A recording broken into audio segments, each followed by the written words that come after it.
तर नमस्कार. तो साधारणतः आपण जो बघत आहोत, तो कोंबडी पालनामधला प्रोजेक्ट आपण बघितला आणि एकही जणांनी अजून बनवून पाठवलेलं नाही. ते बनवणं अपेक्षित आहे. कारण व्यवस्थित म्हणजे आपल्याला प्रोजेक्ट रिपोर्ट आला, तर त्याप्रमाणे आपल्याला त्या ठिकाणी काही त्रुटी असतील, तर तुम्हाला सांगण्यात येतील, जेणेकरून तुमच्या त्रुटी कव्हर होतील. आज आपण घेणार आहोत, की आपल्या जी काही कोंबडी पालनाचे पूर्ण भारतामध्ये रिसर्च सेंटर कुठे आहेत? ही आजच्या सदरामध्ये माहिती राहील, की पूर्ण भारतामध्ये रिसर्च सेंटर कुठे आहेत? जेणेकरून ही रिसर्च सेंटरची आपण वेबसाईटही बघितली, तर तुम्हाला याच्यातून माहिती मिळेल. तर सर्वप्रथम आपण बेंगलोर, की ज्याला आता बेंगलुरू म्हणतात. तर बेंगलोर या ठिकाणी central poultry development organisation, CPDO Bangalore. Central poultry development organisation. जसंही तुम्ही हे गुगलवर टाकलं, की तुम्हाला माहिती मिळून जाईल. तर त्यांनी कशात काम केलं, काय नाही, ती पूर्ण माहिती त्यानंतर त्या ठिकाणी काही चित्र पण मिळतील. छायाचित्र जे की वेगवेगळ्या पक्षाचे मिळतील. त्या ठिकाणी तुम्हाला इतर माहितीही मिळेल. तर central poultry development organisation Bengaluru. त्यानंतर 2 नंबरला central poultry development organisation Bhubaneswar.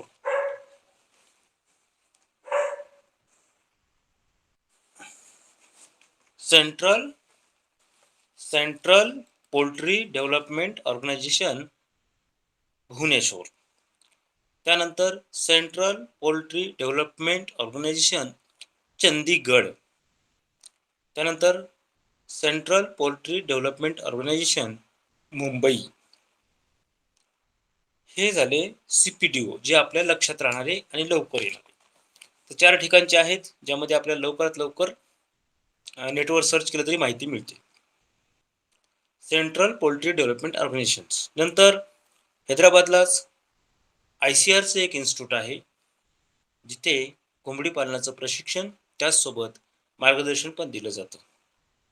त्यानंतर इज्जतनगरला उत्तर प्रदेशमध्ये CARI सेंट्रल एव्हियन रिसर्च इन्स्टिट्यूट. एव्हियन म्हणजे कोंबडी, तर हेच इन्स्टिट्यूट आहे. त्यानंतर बिदरला कर्नाटक व्हेटरनरी सायन्स युनिव्हर्सिटीमध्येही कोंबडी पालनाचं प्रशिक्षण दिलं जातं. नंतर चेन्नईला पोल्ट्री रिसर्च सेंटर, जे की कुक्कुटपालन संशोधन संस्था आहे. केरळला युनिव्हर्सिटीच्या अंतर्गत मार्गदर्शन केलं जातं कोंबडी पालनावर. त्यानंतर काही जे की हैदराबाद युनिव्हर्सिटी आहे, Shri Venkateshwara HD, Venkateshwara vet university, येथेही आपल्याला ट्रेनिंग व प्रशिक्षण म्हणजे ट्रेनिंग आणि रिसर्चसाठी माहिती दिली जाते, म्हणजे चिक्स वगैरे पण मिळतात. आता सर्वप्रथम आपण CPDO हे बेंगलोर. CPDO ज्याला की central poultry development organisation, CPDO Bengaluru ह्यांनी कोणत्या कोणत्या जाती काढलेल्या आहेत, जे की DP क्रॉसमध्ये संशोधन केलेलं आहे. ते कलिंगा ब्राऊन आहे, कावेरी आहे, चॅब्रो आहे. नंतर CPDO भुवनेश्वरपासून कलिंगा ब्राऊन, CPDO चंदीगड येथून चुलुरू चुलुरू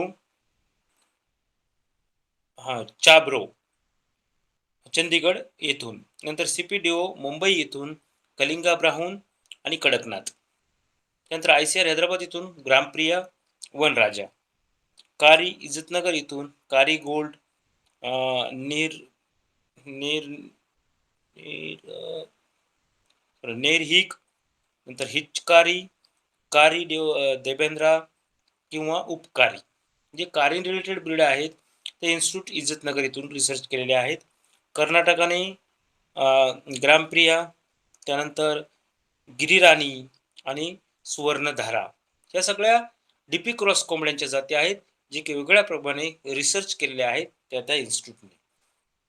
तर साधारणतः हे वेगवेगळ्या प्रकारचे गव्हर्नमेंटचे इन्स्टिट्यूट आहेत. म्हणजे तुम्ही सेंट्रल पोल्ट्री डेव्हलपमेंट ऑर्गनायझेशन हे गुगलमध्ये जरी टाकलं, तर तुम्हाला माहिती मिळेल. फक्त पुढचे गावं बदलायचे: भुवनेश्वर, चंदीगड, मुंबई, हैदराबाद, बेंगलोर.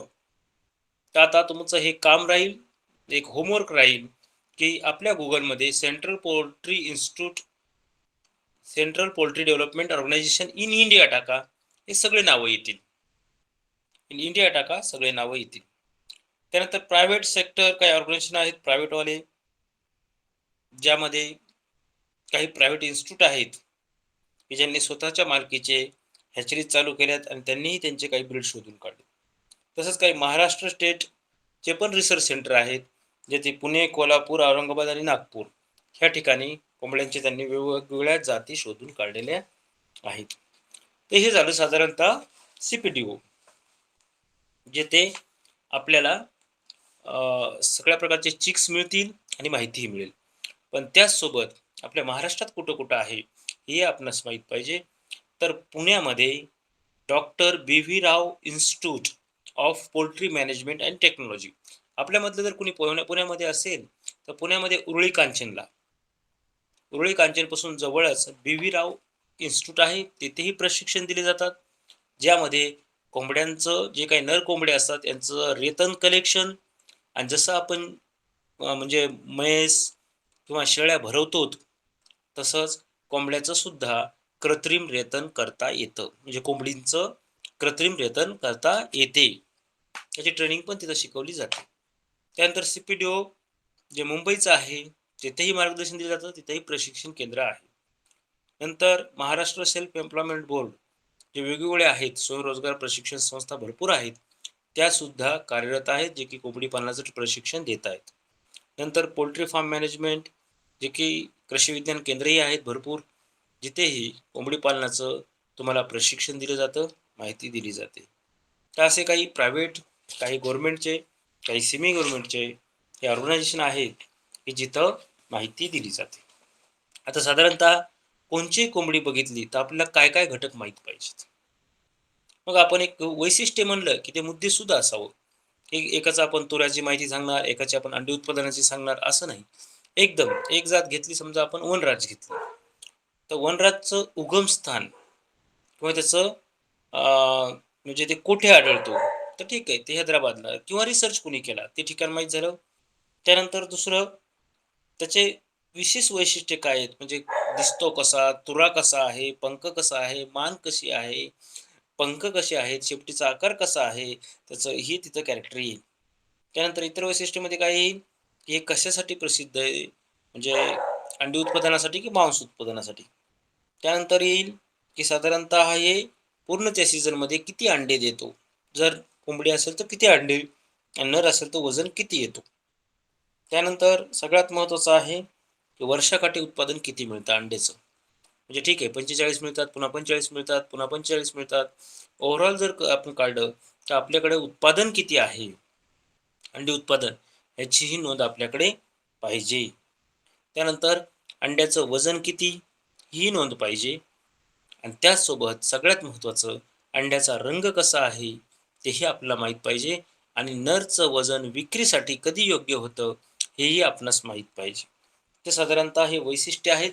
त्याचा इथं चार्ट आहे, त्या चार्टमध्ये पूर्ण डिटेल दिलेला आहे. चार्ट पाठवला जाईल. साधारणतः याच्यामध्ये कोणत्या कोणत्या कोंबड्या घ्यायच्या, Vanaraja, Giriraja, Kadaknath, RIR, white leghorn, Gramapriya, Kalinga brown, Satpuda, black australorp आणि हितकरी, अशा या सगळ्या कोंबड्या इथे दिसत आहेत तुम्हाला. असे पूर्ण कोंबड्यांचे तक्ते तयार करायचे, ते मी पाठवून देईल, त्याप्रमाणे आपण वहीत तक्ते करायचे. ठीक आहे. हे वेगवेगळे रिसर्च सेंटर्स आहेत, त्या ठिकाणी कोंबड्यांच्या कॅरेक्टर्स किंवा वैशिष्ट्ये आहेत.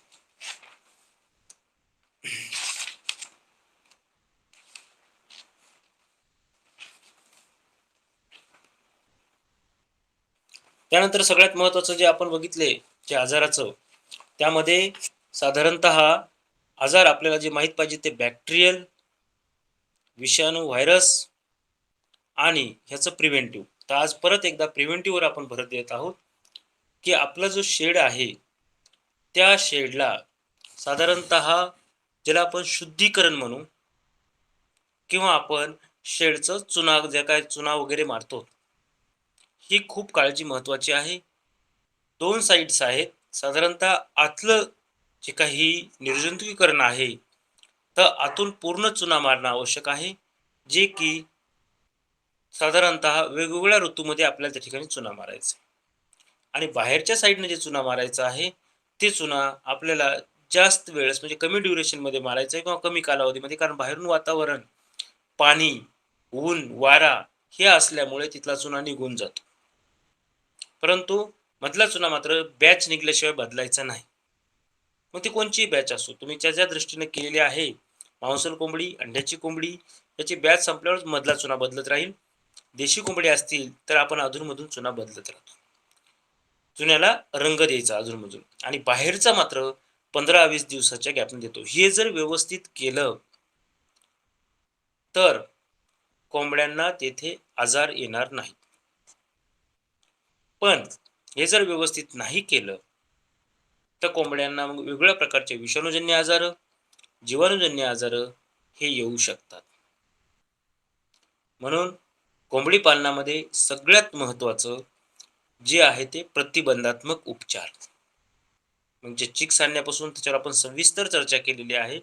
मग आज जर बोडके सरकडे बघितलं आपण तर एक आजार झाला, ज्यामध्ये बारकाईने पिल्ले गेस्पिंग मोमेंट असं वर श्वास घ्यायलाही काढले. म्हणजे कुठेतरी तिथे जे लिटर टाकलेलं आहे, अवतीभोवतीचं वातावरण आहे किंवा तिथे काहीतरी बदल करण्यात आला आहे, की ज्यामुळे चिक्स तिथे आजारी पडत आहेत. आपण ग्रुपमध्ये बघितले त्यांनी टाकले त्याच्यामध्ये गेस्पिंग मोमेंट म्हणजे श्वास घ्यायला त्रास होतो.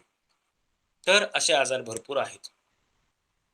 तर या 2-3 गोष्टी खूप महत्त्वाच्या आहेत कोंबडी पालनामध्ये, की आपण नियोजनबद्ध जर व्यवस्थित केलं, तर फुल बेनिफिट. याच्यात कोणतीही गोष्ट चुकली किंवा एरर आलं, तर तिथे लॉस हा येतोच. तर ह्या साधारणतः महत्त्वाच्या गोष्टी आहेत, ज्याच्यावर आपण बारकाईने अभ्यास केलाय. आता जेव्हा तुम्ही Googleमध्ये उघडता आणि CPDO टाकता, तेव्हा तुम्हाला इत्थंभूत माहिती मिळेल. कोंबड्यांचे चार्टसुद्धा आहेत, तिथे पुस्तकंसुद्धा आहेत. म्हणजे पूर्ण माहिती central poultry research organisation CPDO development organisation हे जर तुम्ही टाकलं गुगलवर तर तुम्हाला पूर्ण माहिती मिळेल. इन इंडिया टाकलं तर सगळ्या ठिकाणचे CPDO बघायला मिळतील. तर ही सर्च करण्याची माहिती. आता सगळ्यात महत्त्वाचा जो आहे तो अंड्यामध्ये कोणचे कोणचे घटक असतात. तर आपण पाठीमागं बघितलं काही फोटोही टाकले, परंतु अजून त्या दृष्टीने आपली ॲड तयार झाली नाही किंवा त्या दृष्टी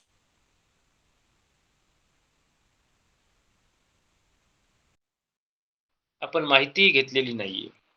तर साधारणतः अंड्यामधले कोणते घटक आहेत?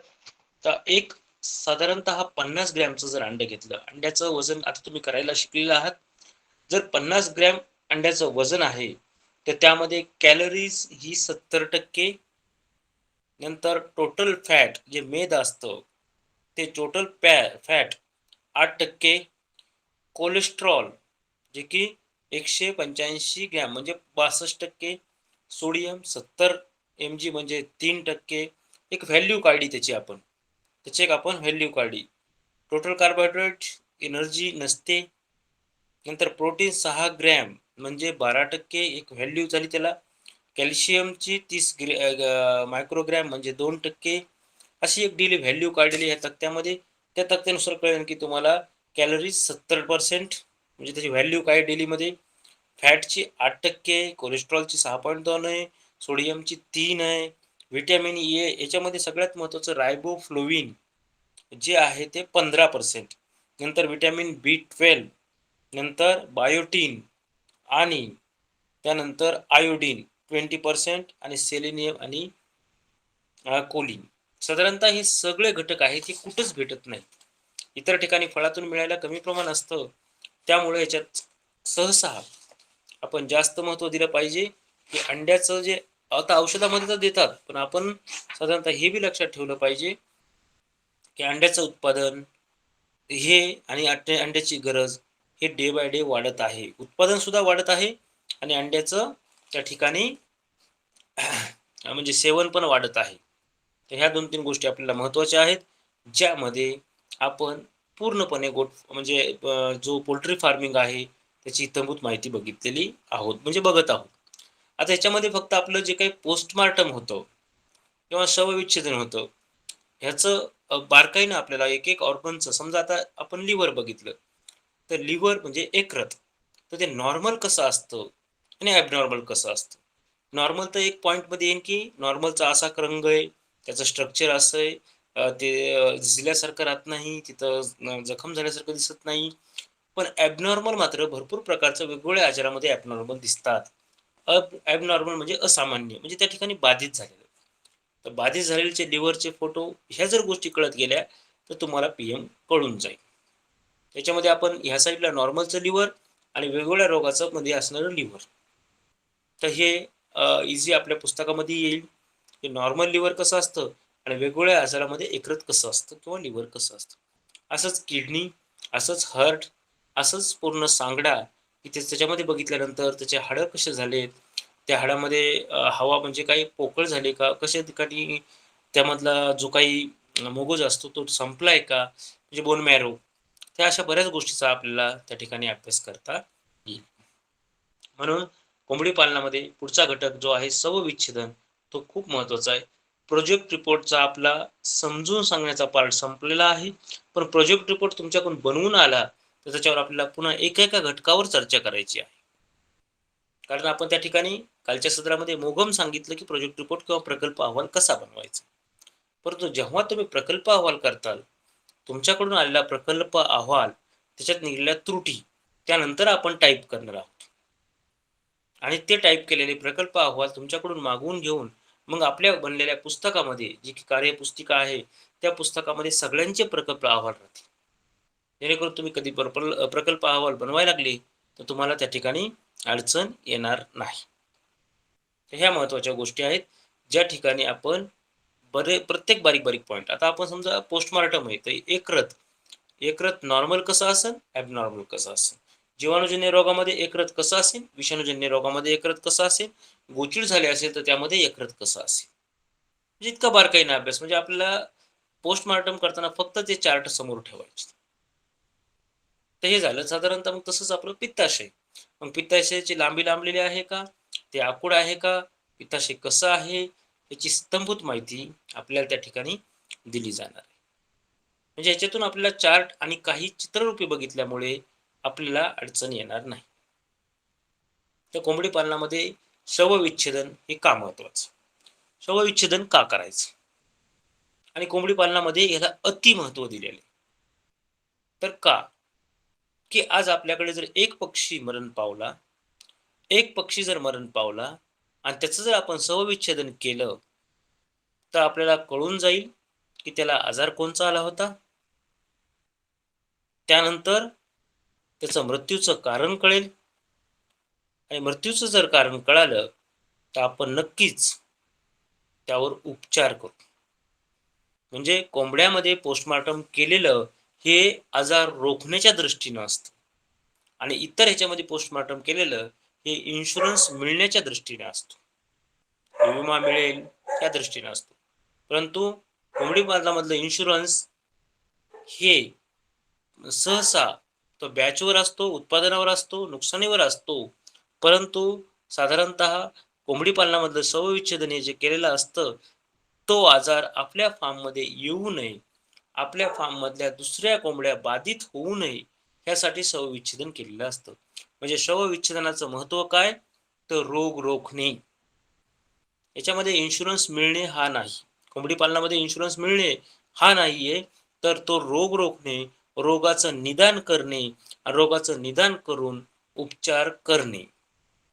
तर ह्या गोष्टी महत्त्वाच्या आहेत, की कोंबडी पालनामध्ये शवविच्छेदन हे विमा मिळण्यासाठी नसून हे रोग रोखण्यासाठी असतं, हे कळालं तरी आपल्याला म्हणजे सफिशियंट आहे. मग त्यानंतर मुद्दा येईल तुम्हाला, की शवविच्छेदनची साठी लागणारे अवजारे. मग शवविच्छेदनासाठी काय लागतं? एक कात्री लागेल, एक निडल होल्डर लागेल. मग थोडक्यात काय, तर आपला जो 12वीचा डिसेक्शन बॉक्स होता, त्याच्यामध्ये काचपट्टी, गोलपट्टी, सूक्ष्मदर्शी अशा सगळ्या गोष्टी होत्या. म्हणजे बहिर्गोल बिंग होतं. तर हे आज डिसेक्शन बॉक्स तुम्हाला मिळू शकतो. असा एक डिसेक्शन बॉक्स डिसेक्शन बॉक्स म्हणजे शवविच्छेदन बॉक्स हा आपल्या कोंबडी पालनाच्या शेडमध्ये पाहिजे.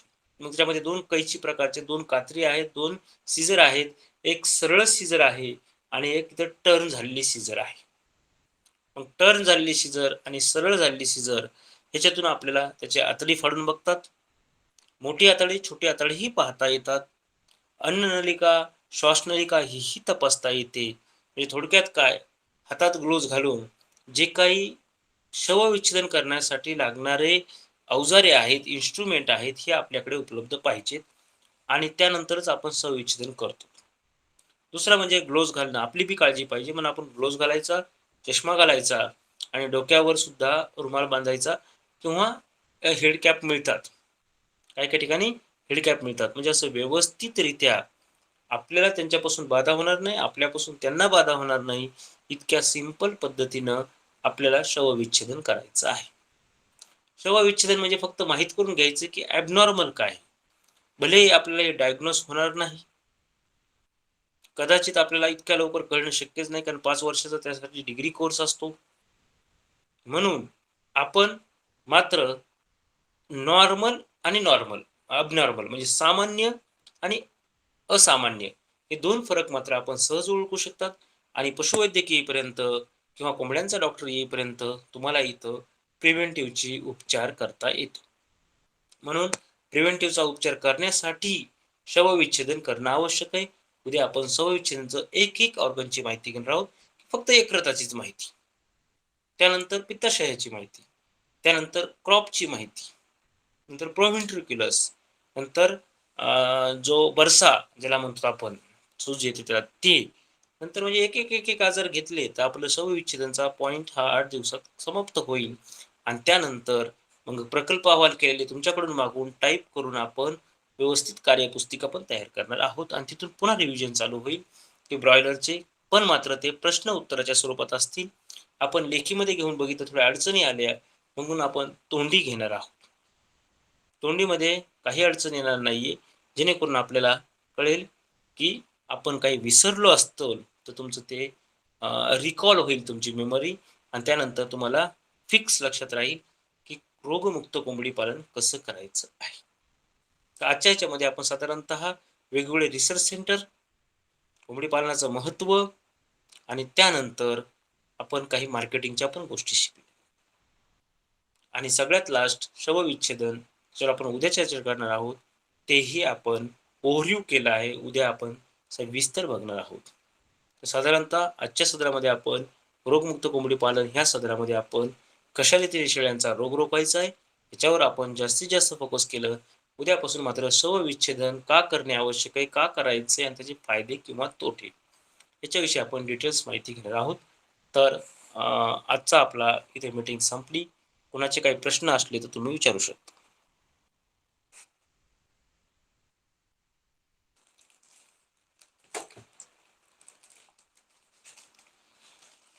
सर काही प्रश्न?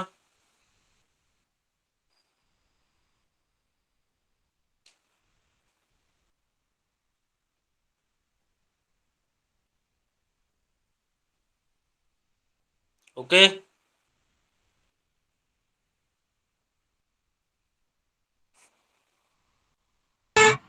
नो सर, नाही सर. Okay okay.